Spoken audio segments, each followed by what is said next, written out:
बड़े important strategic locations पर attack किया गया. Our missiles S-400s. Please pause. Please pause. Pause. One F-16. रोकिएगा. In the picture, you can see supposedly a PL-15 missile that they think is lying on the floor or somewhere. This one, I think you are referring to this one. Yeah, this one. Which they are claiming again and again it's a PL-15. Children at science fairs make better models of such missiles. This is neither close to a PL-15, nor does it look like a PL-15. The missile does not land like this and gets broken in the mid section. The missile self-destructs in the air after it has a burnout time. I mean, this is laughable. You can die laughing. It's very dangerous thing that they're doing. It's fatal to human beings. This is absurd, totally absurd. Missiles don't land like this and get broken in the midsection. Nor they are of white color if they are not dummy. So, as far as the seekers are concerned, well, we say that we fired at them. So they're supposed to have seekers. We did fire. They're supposed to bring debris to prove the claim. They did this last time also in 2019. They showed a piece of an AMRAAM that they shot an F-16. The piece of an AMRAAM doesn't prove that they shot an F-16. It proves that we fired at them. Some part of the aircraft proves that they got the better of it. So we have to admit that they are making us, at least the humor part is with them. Yes, of course. No, they actually they live in movies. I must give credit. They have a very good theatre. They have very good this Bollywood, but that's not the reality. You have to grow out. Please stop living in Bollywood. Grow up. 2 JF-17s over Pakistan. Look at him howling. Pakistan's territory. Now this is war. This sort of war they can keep on fighting for next many days. They think that this is war, that whatever comes to your mind you start claiming. Why they are doing it? What's the sense of doing this? Because your face has been blackened on night of 6th and 7th May. Because we shot down your aircraft, your so-called very high technology aircraft that you were having, and you thought you can get away with it. And then once you didn't want to send your manned aircraft, you sent your unmanned drones, and we took each one of them out. Your face is being rubbed. You are frustrated. We can feel your frustration. We can feel your anger. Starting from 22nd April, you couldn't provide a shred of evidence. Nobody believes in your concocted story. Everyone knows that you are lying. And then you kill citizens, civilians, innocents. You kill children. Your lie is getting clearer for everyone to see. Your cruelty, your hubristic mindset is getting clearer. Your extremism, your anger is getting clearer. So you have to satisfy. And the people inside your country, starting from 22nd April, they are asking you, what have you done? Who are these people? Why there is this security failure? Because you have no answer to them? No, you concoct stories. We have taken down F-16. Karachi is burning. Quetta is burning. Prime Minister of Pakistan has been taken to a safe location. This, that, whatever comes to your mind. Is this a joke going on? These are two states. Their lives of hundreds of millions of people, thousands of millions of people at stake. The world peace is at stake. And this is what you are feeding. This is the war frenzy you are making. You watch their TV and they are showing that there are sirens going on, civil defense raids going on. So you want to create war hysteria? This is another point that I want to highlight. That we request the international media to fact check before buying their stories. This is just a very fresh story about someone who was leading the prayer, the funeral prayer of the people who died in one of the unfortunate place in this 6th, 7th, one of the mosques that was taken out. And the Indians started planting that this person who was leading is brother of someone whom they claim. You people are much more informed than me on this. Huh? So they started saying, no, listen to this. It's again sad that how people fall prey to these cooked up stories. So this is the British High Commissioner in UK. Now he is showing, the Indian High Commissioner in UK, he is showing this man and claiming him to be brother of this person. The founder of the terrorist groups that you're mentioning. Look who's behind him. Look at the coffins there. They have the Pakistani national flag. Masood Azhar's brother has been killed in Operation. So at least match your notes.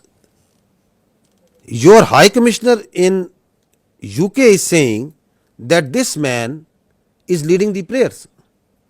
Your media is saying he has died. So before you cook up a story, I would request our dear friends, whoever is writing the script over there of this fiction book that they are writing, that at least match the notes amongst yourself. Abdul Rauf Azhar, Masood Azhar's brother, Abdul Rauf Azhar killed in. You have to say once something, you have to back it up with fact and evidence. Now this man who was actually leading the prayers, whom the High Commissioner of the Indian High Commissioner is saying that he is the brother, what is he telling? Who is he? This man is Hafiz Abdul Rauf and he is telling who am I?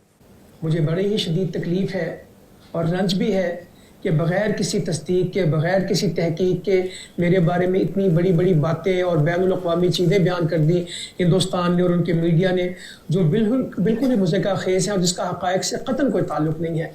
मेरी ज़िंदगी सबके सामने है। मेरे माँ बाप उस्ताद थे, मैं ख़ुद तालीम दोस्त आदमी हूँ। मैंने पहले कॉलेज में पढ़ा, स्कूल में पढ़ा और बेहतरीन मेरी एजुकेशन रही। So this man is a local politician. This is his, he belongs to a political party also. This is his date of birth. He has a son, he has 3 daughters, and that's simply what the man is. He is not his brother, not at all.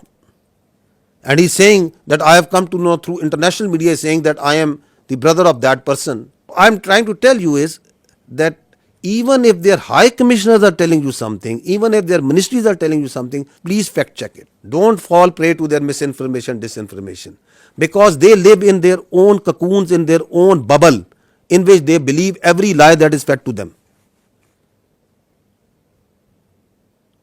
India has become a disinformation, misinformation churning machine, and the only thing that can counter this is fact and reality. Again, unfortunate part that even reputed journalists like Barkha Dutt, whom people tend to believe what they are reporting on their social media. Breaking: a Pakistani pilot is in Indian custody. More details awaited. India thwarts multiple missiles and drone attacks by Pakistan on Jammu, Pathankot, and so many others. So once their person's position of authority inside India, like their high commissioners, like their spokespersons, they'll tell you lies after lies, then perhaps they are not at fault. But it's responsibility of a good journalist to fact check. Why we are requesting you this? Because once this process, this conflict that is going on, India is going to put lot of lies, fabricate lies, keep on feeding it to you, media, international media, on hourly, on minute by minute basis. Please fact check it. So she is a responsible journalist, Barkha Dutt. But she also fell prey to this bundle of lies that is coming from them. And then people listen to her and journalists like them, and then they start believing. More such examples of lies and lies and lies. More lies. We just wanted to give you the total of the drones that we have shot down so far is 77. These are at multiple places. This collection process of these war trophies is going on. Now, I would say that what they are playing right now on their media, this is phantom defense. Again, this is what they have taken out, a page from the history. That was in 2016. US journalists must be remembering that after the Uri incident, they came out with a phantom strike. Their DGMO and their officers came and they started claiming that we have gone inside Pakistan and we have done this and that, and we checked and there was nothing. Absolutely nothing that has happened. And they claimed it. They still claim it. Like the way Abhinandan, the pilot we captured, they shot down 2 aircraft and they awarded him with one of their gallantry awards. Because they don't want to face the reality. So, from the following that model of phantom strike, now we see phantom defense. That Pakistan has attacked multiple places and we have defended. Great, you have done great job, okay. Show us the electronic signature. We can show you for each and every projectile that is coming, every drone that is coming inside. We can show you the debris. They send drones, we show you debris. I can lay down and fill this room, half of this room will be filled by the debris of the Indian drones. Because we don't lie. If we had casualties, we took the media, international media, to each and every place where they struck. We don't lie, we don't hide. So this is it. And if your air defense is so strong that you have taken out each and every missile and every drone, I'll ask you just one question. On night of 6th and 7th, when you shamelessly attacked holy places, the mosques, you attacked the innocent civilians. You came out with all your numbers in the air.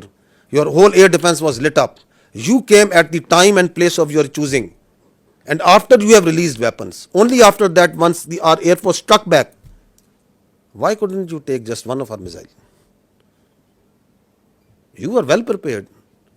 That is the birth. And now once you call this phantom defense, then everything is going up and everything is being neutralized. Have some common sense, my dears, at that side before you start conjuring up stories. So far, 33 Pakistani Shaheed, 62 injured. That's the cost that we have paid. And I'll tell you, I have told you before, each and every drop of blood is in our conscience, in the conscience of these armed forces, the people and the state of Pakistan. You can't get away with it. Thank you. Auzubillahi minash shaitanir rajeem. Bismillahir Rahmanir Rahim. Ladies and gentlemen, I am the Deputy Chief Air Operations. On behalf of the Chief of the Air Staff and the whole Pakistan Air Force, I would like to avail this opportunity to first of all thank Allah, the Almighty, and dedicate this historic face-off to the Pakistani nation for their trust and faith in the armed forces. Very special thanks to the military leadership for their foresight and all-out support by the Chief of the Army Staff, and especially to the Chief of the Air Staff for his guidance, strategic vision, and the direction that he gave to the Air Force to create history like this. He really led from the front. He was involved all the way during this operation, spearheaded it, choreographed it. We call it the new art of war. This BVR fight of a couple of dozens up to 70 from their side, about 40, crossing 100, is the first ever in the history of aviation. It is going to be taught as a textbook case and a study and a reference material in the aerial combat history. I will distill some tactical details for you because they impact on the larger strategy, and run through very quickly so as to bring you all up to speed on what happened and how did it happen. This is the Indian side, this is the Pakistani side. We had some caps in the north, center, south, and AEW just to support it. And the IF fighters started an initial build-up that was picked up from the north and the center across IB at 0010 hours. And by that time, PAF had initiated its response within 2 minutes. By 0012, our response was activated. The IF started to get their fighters get airborne in large numbers. By the time it has come to 12:30, we were pretty sure that this is going to be the day and the time to knock some sense into these guys once again. So we commenced our multi-domain operations, the pride and joy and the new concept of war that we have. This is the picture that's getting jumbled up. We have huge number of IF fighters that are stacked up in azimuth and in vertical all across, and the PF DCA response is in position. The complete package, when it gets into shape, it is on 4 axes, and we perceive that they will have 4 incisions just to embroil. Up to 60 aircraft, including 14 Rafales, were electronically ID'd by all through our electromagnetic operational environment. We call it the EMO. So by the time they were in air, we had sorted out and contracted all fighters and accounted for. The 60 number, that augmented to 72 through their scrambles that kept on coming just to reinforce and supplement and to saturate the air defense. They thought they could do that for the Pakistani ADGE, air defense ground environment. The complete DCA package response by Pakistani side was also there. We had 42 high-tech aircraft on our side, and the strategy was to have force concentration in our selected AOR and fight at our own strength. PF fighters ensured Pakistan's air sovereignty, and because of that, we first rerouted all civilian traffic that was about to go from Lahore, Islamabad, and this area, because we thought that this is going to be the hot plate. So we wanted safety for all the civil airliners. When they had seen this kind of a strong defense on our side, they resorted to launching their air-to-ground weapons while being cis-frontier. And as soon as they had launched the weapons, we could ID that instantly. And the Chief of the Air Staff, as I mentioned, he was in the COC. He has been there for a couple of nights. I have seen him there. So when I said that he spearheaded and he led from the front, he really did that. And he changed the contract. We were given the rules of engagement first to deter. And as soon as this thing happened, we changed our rules of the game in the air from deter to assure kill, deny own loss. PF strategy changed. We had a plan. We thought that Indians, the last time they said that they would have Rafales and they could have created any difference. So we targeted their center of gravity and the Rafales. That's why you see good numbers for that. We would have had more numbers, but we showed restraint. Ladies and gentlemen, the thing about this whole playtime was this thing lasted for more than an hour.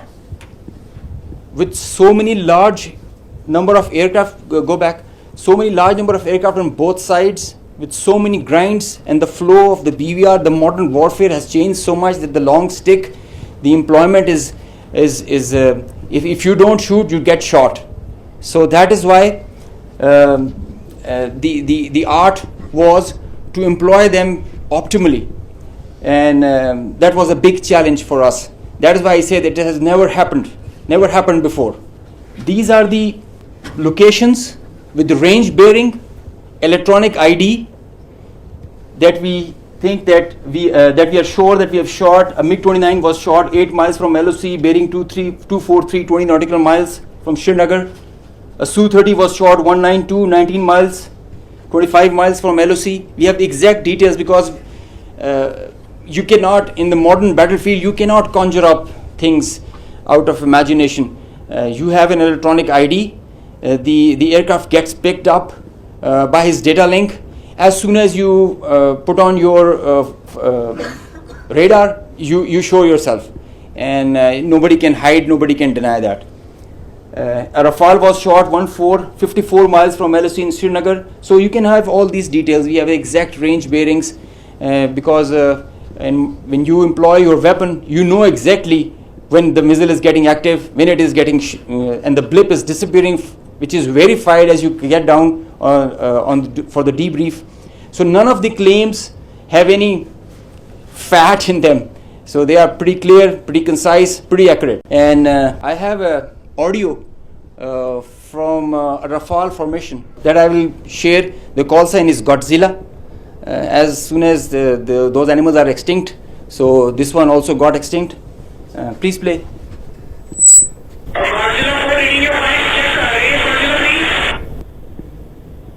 So he's asking whereabouts of his formation member.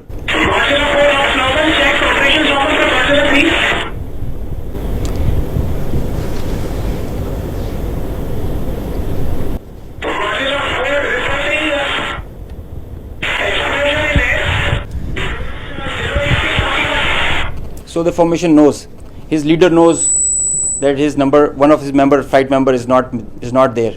They have an RT. This is the original RT that they are exchanging, and they are asking about his position. He is giving his own operations as fine, but he has claims that I have seen an explosion in the air.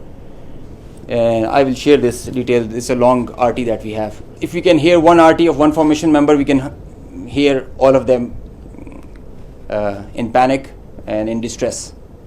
So the idea was to just to prize you guys and to share with you how complicated this was, how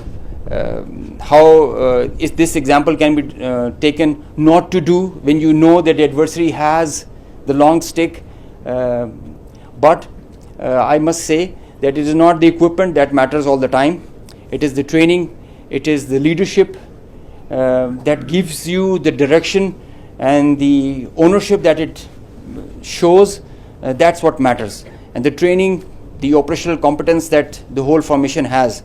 And I hope they are slow learners, but I think they can get the drift of not doing it again. Thank you. So this is the live coverage that their media itself is, because it's very strange that the Indians are saying that we have not lost any aircraft. So if you have seen the evidence, I'll just show you, add up what their own media and open source is telling. Obviously, a lot of tension. 2-3 things I can confirm to you straight away is that the Srinagar Civil Airport, civil traffic has been shut at Srinagar Airport. And right now I'm in Pampur. Now, as we have been reporting since morning, early morning, that there's a fighter jet that has crashed in this particular location. The remains of this jet are scattered in a large area. Air Force, Garud commandos and everyone has come to the location. The periphery has been completely sealed. But just to give you an idea of where it has happened, I'll ask Tariq. This is the tree.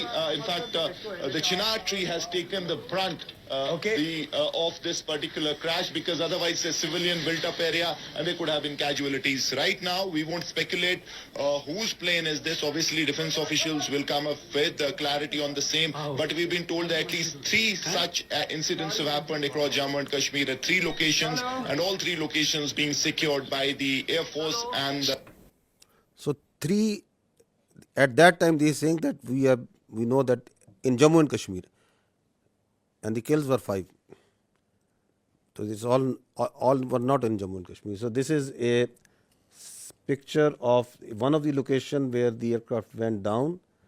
On the right side, you are seeing that of the 12th April, and this is the next day after the engagement. So you can see the crash site clearly. So it was at a school. So this is again one person reporting from one of the sites. Another.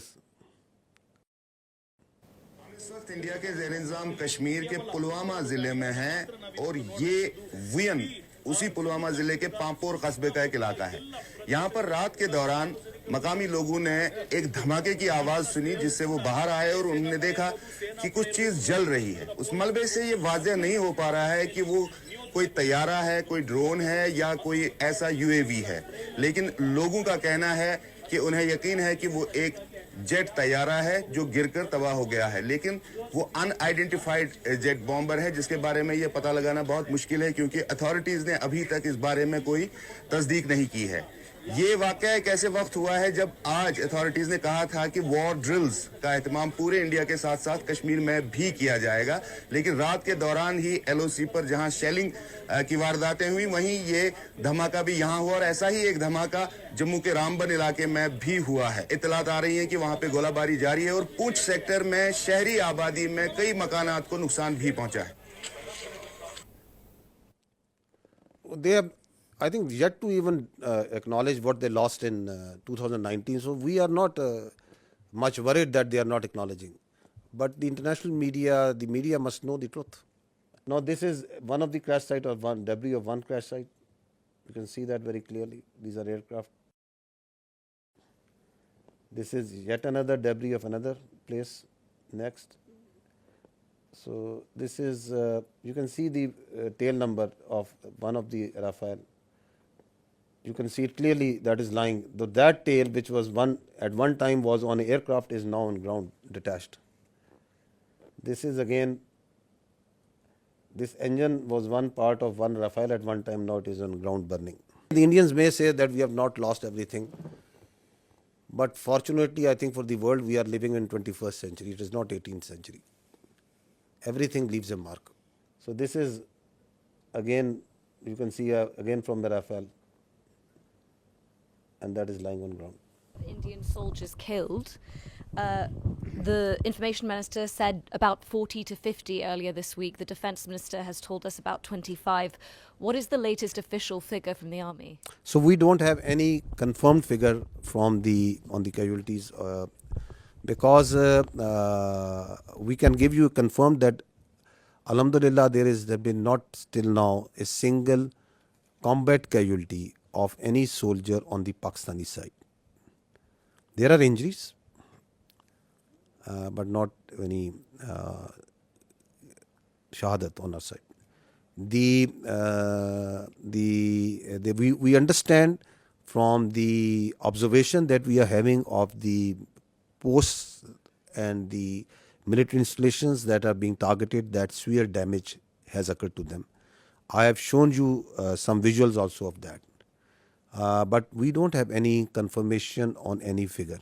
All these numbers that you are listing, they emerge in the media because of the local environment that is on the Kashmir side, line of control, and this side and that side. So we also hear those because people talk, there are journalists, there are local people reporting. But unlike the Indians, we are always very careful with our facts. So I will not give you anything which I don't have factual substantiation. That so many drones we have shot down. If I say 77, that means 77 drones have been shot down. If we say 5 aircraft have been shot down, that means 5 aircraft have been shot down. We substantiate everything with facts. So we also hear this chatter of numbers. So the chatter is there. It's always there because the people talk. There are dead bodies. There are funerals. There are ambulances moving. There is everything that's going on. But I don't work on assumptions and on chatter. We'll give you the facts when we have the facts. You said that 77 drones were shot down. Some of them.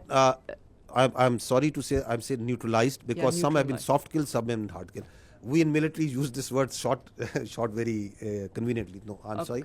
It is 77 have been neutralized. Yes, neutralized, and you said some of them in Rawalpindi, right? Yeah. So how come they entered Pakistani territory so deeply before they were neutralized? I am happy that I have an expert on my right side. Shooting down a UAV, a loitering munition, or a killer drone, it has its own dynamics. There is a hard way of killing it, a hard kill and a soft kill. Most preferred is a soft kill. Most preferred because the number, it thrives on its number, and so the most preferred is the soft kill. So then there are opportunities where you get that vulnerability on that bird or the UAV or the loiter munition when you engage it. As soon as the bird is about to hit or is not getting neutralized or handled by a soft kill, you go for a hard kill. So sometimes it travels inside because you know that it is going to a destination or predetermined thing. It can loiter for 8 hours, 6 hours. So that is why that kind of a dosage is given and administered accordingly. So sometimes the birds are shot right there and then because of a soft kill, and if it doesn't work, a hard kill is done. Juliette Mansour from AFP News Agency. I wanted to know if there have been any direct talk between India and Pakistan yet, and if it's not direct, indirect talk, and if yes, through which country? So I can confirm you that I heard some news about direct communication between the Indian NSA and Pakistan NSA. No such communication has been made.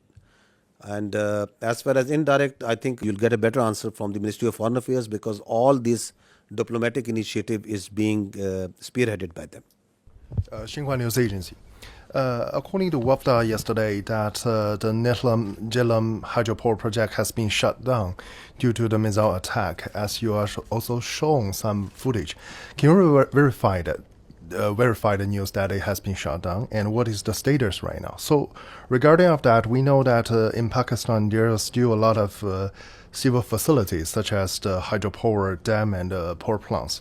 Are there any strengthened measures such like anti-missile system taken to prevent such a attack happen again? This is my first question. Coming to the second part, I'll not go into the specific details, obviously because of operational reasons, that what air defense measures or anti-aircraft measures have been taken around them. But we have a very robust layered tiered air defense system in Pakistan. And so I'll leave it to that. I'll not go into the details that which thing and how it is protected. Of course, the damage that you have seen and publicly we have released that damage. The concerned authorities have to take the corrective measures, and for which whatever, if they have to shut it down, it is their prerogative, and the Water and Power Development Authority and their concerned partners who will take those. We know that in the transcript yesterday released from the Foreign Ministry about Deputy Prime Minister and Foreign Minister's briefing to Islamabad-based ambassador, they said that it was mentioned that South Asia is home of 1/5 of the world population, and it could ill afford irresponsible actions like the others carried out by India last night. We think the countries, the friendly countries in the neighborhood can do to help in this situation.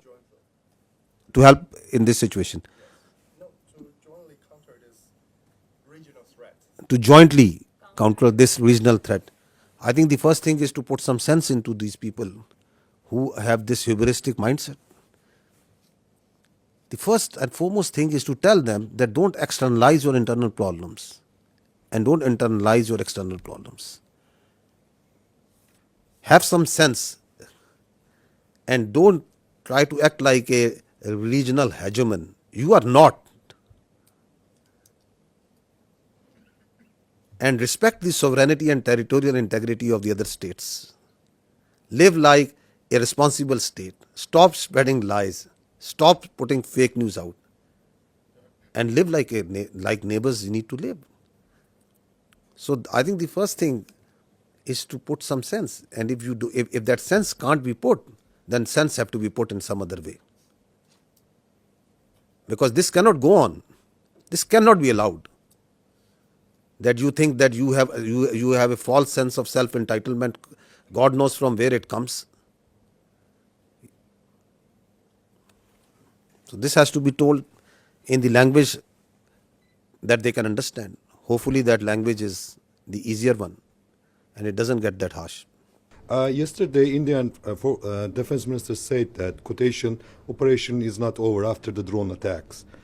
What is your intelligence? I mean, are you expecting such kind of attacks as like a 6 and 7 May in near future? And what is the Indian army positions about the line of controls? Are they putting the more defense or more forces over there to, let's say, to prepare a war or something? What is your intelligence about this? We are prepared for any eventuality, whatever they may do.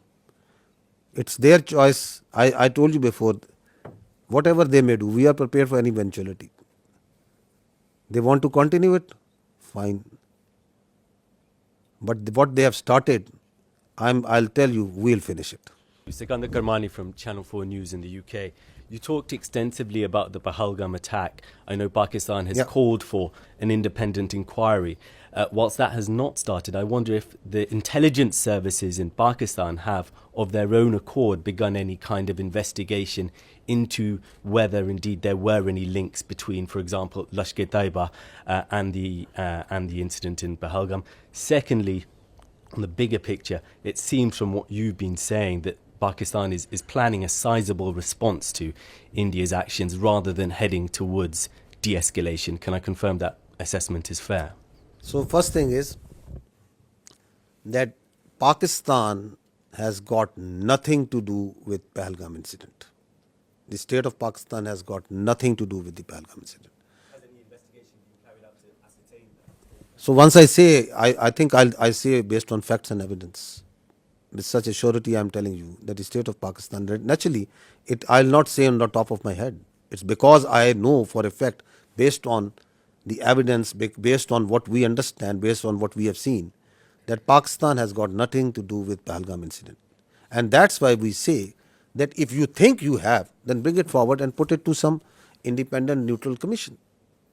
Because what we see, the way we have seen everything, we have got nothing to do with it. How have we come to that conclusion? Have we talked with this A, B, C, D, E, F?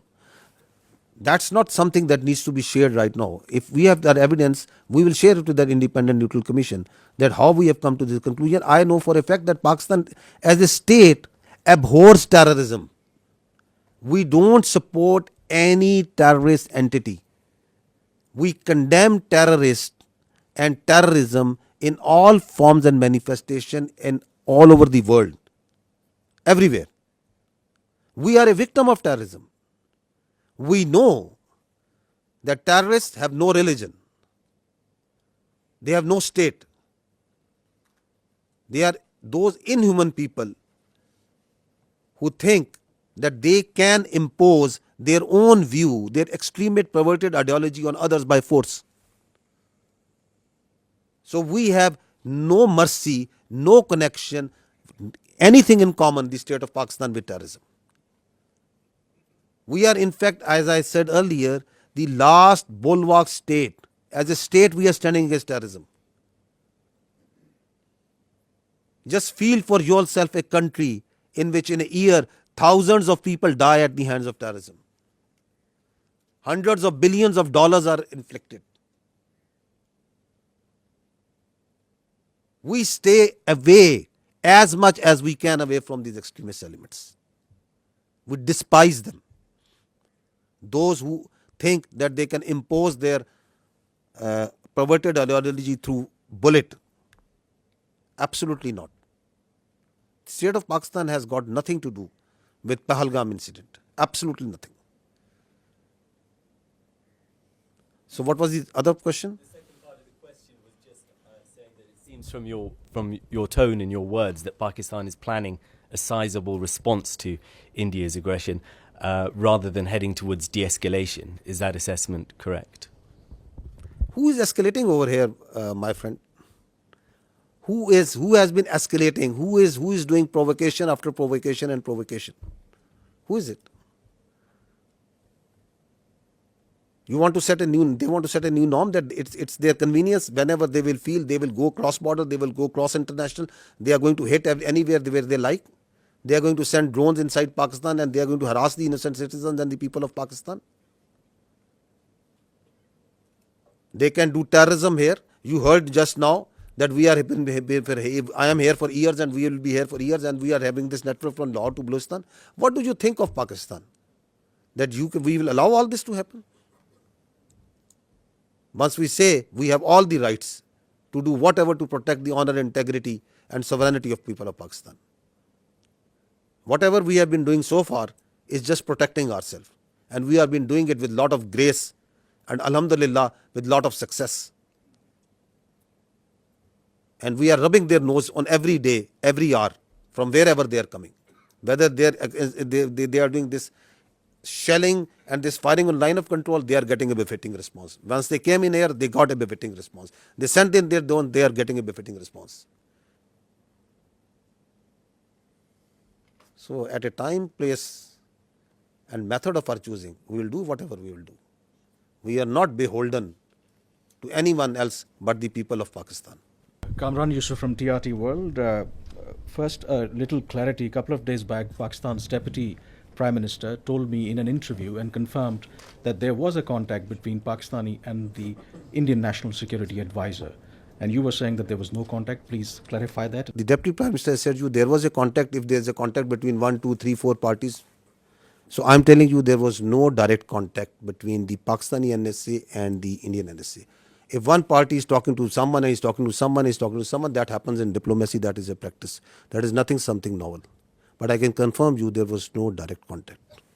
About the air defense of Pakistan, when you see the ingress routes for fighter jets and they are trying to avoid certain areas, this means that this air defense is pretty effective. They are following certain profiles of weapon delivery which are there meant to evade surface to air missiles. This means that they are effective.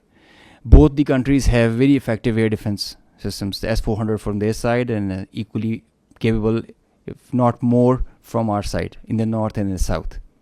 There are certain ways the high MADs and the low MADs are employed, certain ways where fighters are employed, and that's the way the air combat and the modern air combat is progressing. So Pakistan has a very effective air defense system. We did have one kill because of that, I can assure you. Alaikum. First of all, thank you for this. I'm Hamza Jalani with the Financial Times. And I just wanted to ask, you mentioned that you got one kill with air defenses. If you could explain for the 4 other kills, which aircraft was used, whether it was J-10C or JF-17, and if there was an air-to-air missile used, if it was the PL-15, and whether that was the PL-15 export version or the original version. If you could tell me in very non-technical terms about air defense system, what are the capabilities that Pakistan have when it comes to neutralizing surface to surface and air to surface missile systems? Air to surface? Yeah. Okay. This means academic discourse, a pretty intense kind when you are asking such technical details, and we'll bore the rest of the people with them.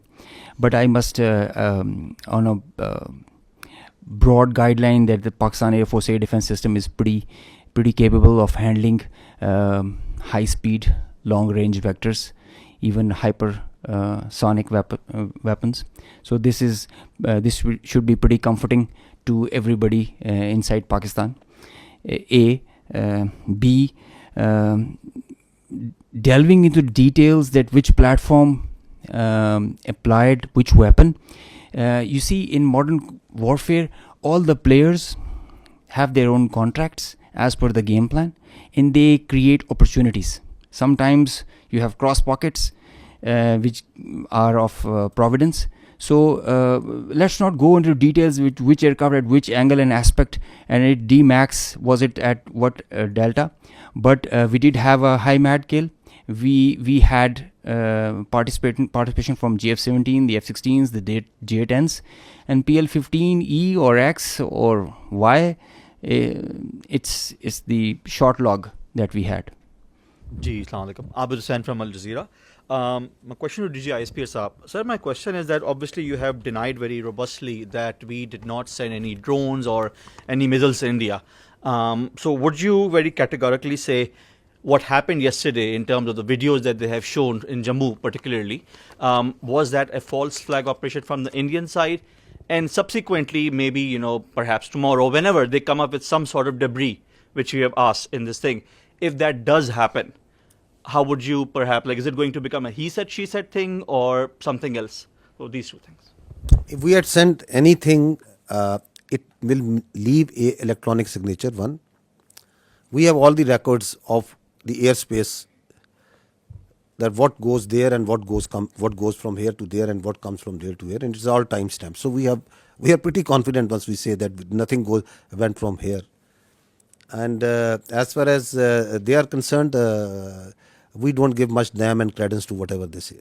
So whatever they are saying on Pahalgam, whatever they are saying about these mosques and places of worship where they say there are terror camps and there was some training, whatever they are saying about that Pakistan yesterday, what Pakistan, the havoc that they had caused to Pakistan yesterday, how many aircraft they have taken it out, whatever they are saying that what we have launched over there.